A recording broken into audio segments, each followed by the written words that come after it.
117-story treehouse by Andy Griffiths and illustrated by Terry Denton. And here's the chapter.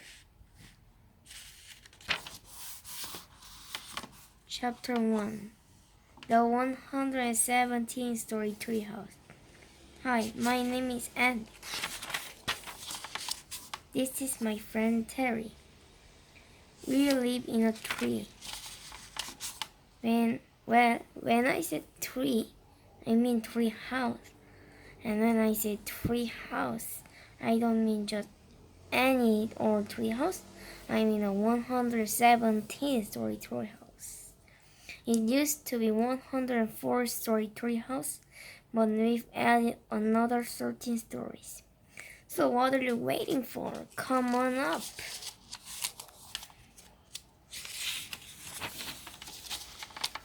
We've added a tiny horse level,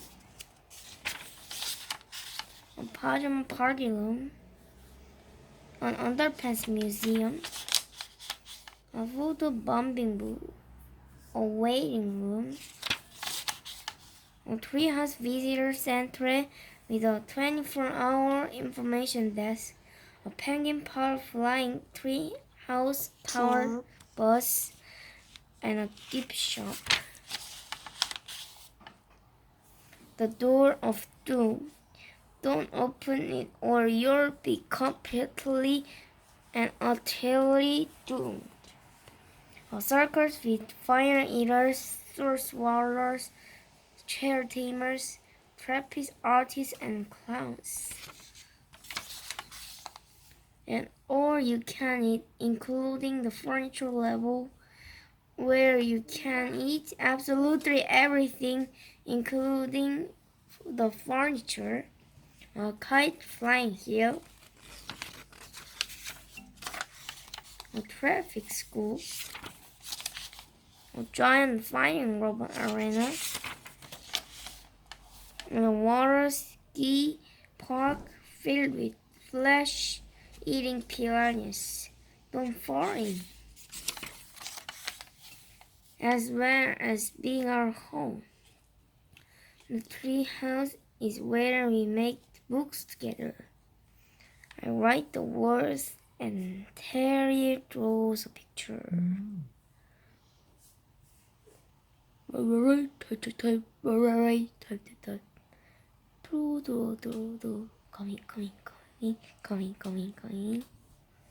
As you can see, we've been doing this for quite a while now.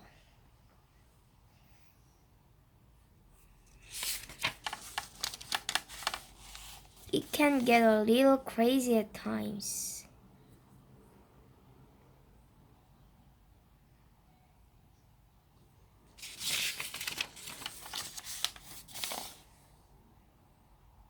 Bump.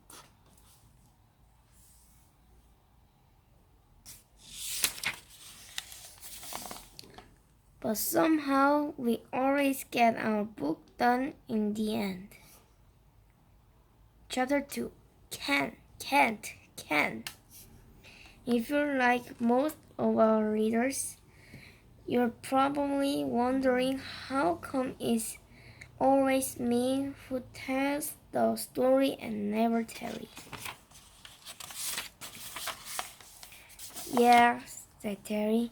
I wondered that too. How come I never get to tell the story? Because I'm the narrator, I say, and you're the illustrator. That's why. I can narrate too, you know, said Terry. No, you can't, I say. Yes, I can, says Terry. Can't.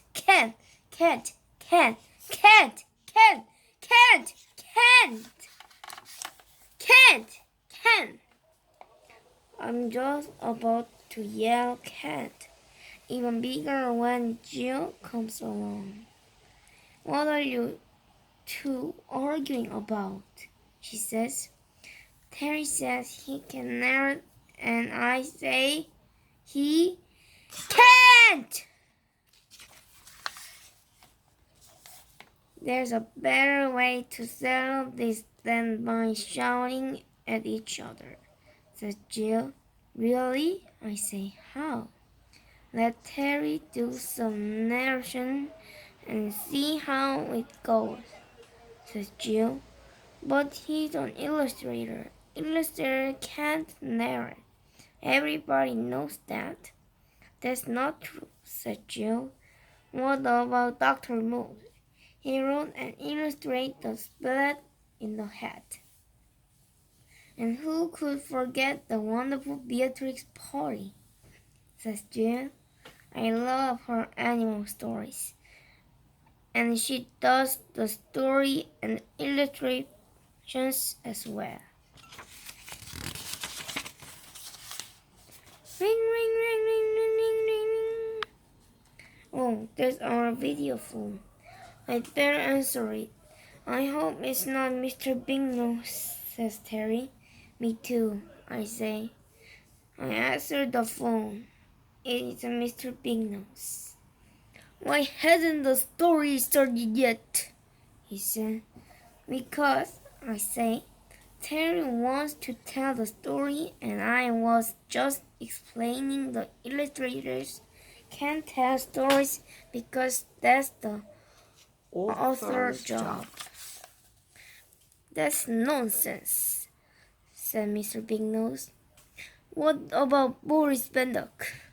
His Where the Fire Things Are is the most famous and best loved children's book about office management of all time. And he's the author and the illustrator. Yeah, I say, that is good, but no boss about it, said Mr. Big Nose. If Terry wants to tell the stories, then let him. Maybe he'll create a classic just like Boris Benduck. But make sure it's on my desk by 5 o'clock this afternoon, or I'll fire you both under F for fired. Don't worry about things, I say. We'll get it done. You better, said Mr. Big Nose. The screen goes blank. Yay, says Terry. Mr. Big Nose said I can't tell the story. I shake my head. Are you sure you want to do this, Terry?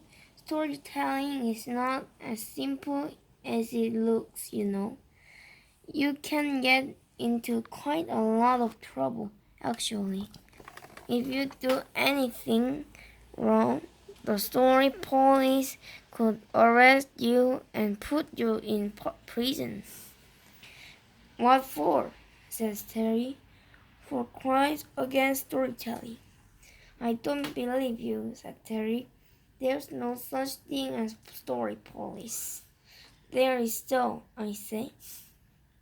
And if you do anything they don't like, they'll come after you and then you'll be sorry. You're just saying that because you don't want me to tell the story, says Terry. No, I'm not, I say. They really do exist. You believe me, don't you, Jill? Not really, says Jill. Fine, I say.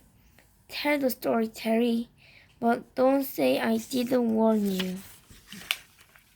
Okay, here goes, says Terry. In the beginning there was a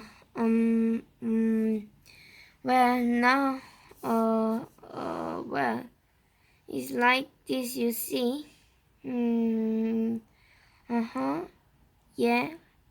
I mean, let's say, right? Well, no. Well, is, now, where, you see. Yeah, right. Right, okay, here goes. Will you excuse me for a moment, readers? I'll be right back. What's going on, Terry? Says Dear. Why has the story stopped? Don't you mean? Why hasn't it started? I say. Well, that's the thing, says Terry. I'm not sure how to start. Can you help me, Andy? You could try starting with Once Upon a Time, I say. That's good for beginners. Thanks, says Terry. You're a real pal. You're a pally pal. I really pal. Alright, just get on with it, I say. The readers are getting impatient. It's the end of the second chapter and the story hasn't even begun. Relax, Andy, says Terry. I get it started right away. Chapter 3 Terry's Dumb Dot Story. Part 1 Once upon a time, there was a dot. And the dot was all alone. But then along came another dot. So then there were 2 dots. And the dots fell in love and had baby dots. Soon there were lots of dots. Lots and lots of dots.